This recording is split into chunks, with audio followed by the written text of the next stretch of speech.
Bonjour à tous. Le 7e jour du Homer, c'est Malchut Shebechesed. C'est la royauté, la noblesse qui se trouve dans la bonté. Qu'est-ce que représente la sphère de Malchut? Malchut exprime le concret, la pensée, la parole, l'action. Ce que l'Admour Azaken appelle dans le Tanya les vêtements de l'âme, les vêtements à travers lesquels l'âme va s'exprimer.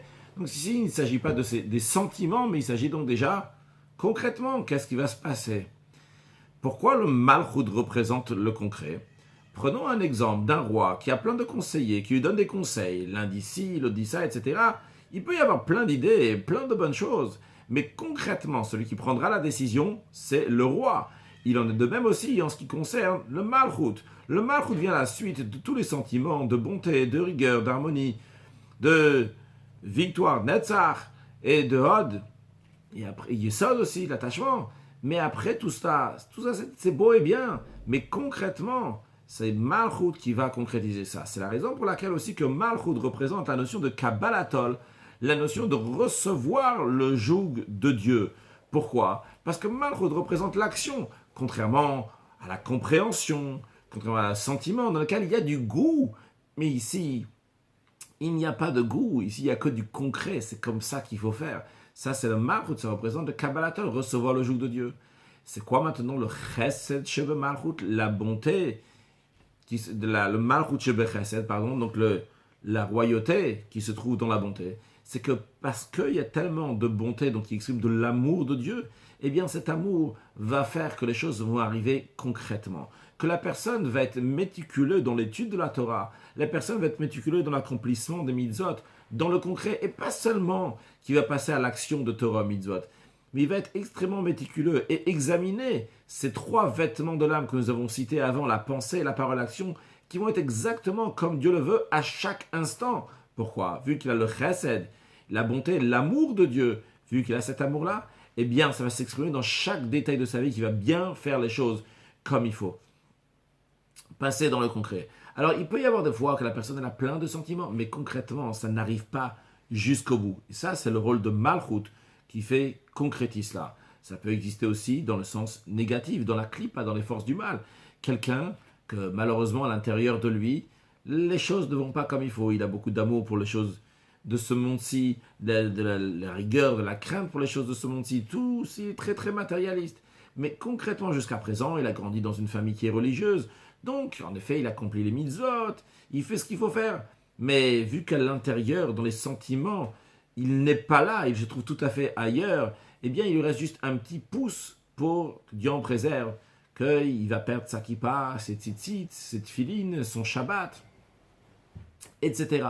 Et d'ailleurs, des fois, ça peut être fait malheureusement par un ami qui va l'encourager. Il ne reste pas grand-chose, vu que de toutes les façons, la personne était déjà là, juste, il n'a pas osé. Il n'a pas osé franchir le pas pour aller jusqu'à là.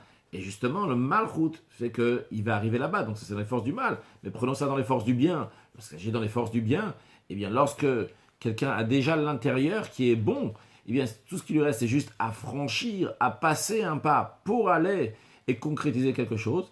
Eh bien, lorsque les gens vont l'aider, eh bien, à ce moment-là, il va réussir à franchir le pas et réussir à faire. Un jeune qui a un examen pendant Shabbat, et il sait que c'est pas bien, etc. Mais lorsqu'il a ses amis qui vont l'influencer et qui vont lui dire, tu sais, c'est Shabbat, il faut pas, etc., il va réussir, il va franchir le pas. Et comme cela, il va faire. Quoi? Il va passer à Malchut. L'intérieur est déjà là, il y a déjà les sentiments, il y a déjà la conscience. Mais il faut passer à Malchut, ça c'est passer à l'action. De même qu'il en est Ben Adam la Makom, entre un homme et Dieu, dans le service de Dieu, il en est même aussi entre un homme et son ami. Quelqu'un peut être très romantique, quelqu'un peut être extraordinaire, plein de sourires. C'est tout, plein de théories, plein de sentiments, des expressions extraordinaires, des compliments. Mais il ne faut pas se contenter de cela, il faut passer au tachles, il faut passer au concret, il faut passer au malchut pour aider l'autre.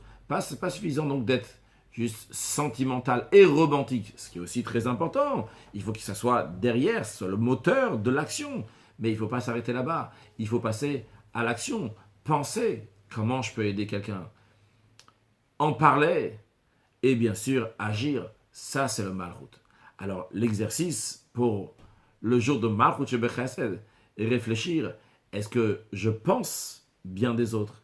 Est-ce que je parle bien des autres?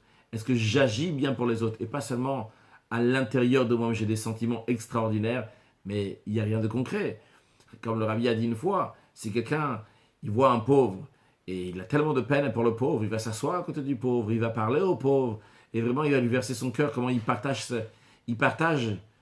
sa peine, mais il ne va pas lui donner l'euro. Concrètement, il n'a pas fait ce qu'il fallait faire.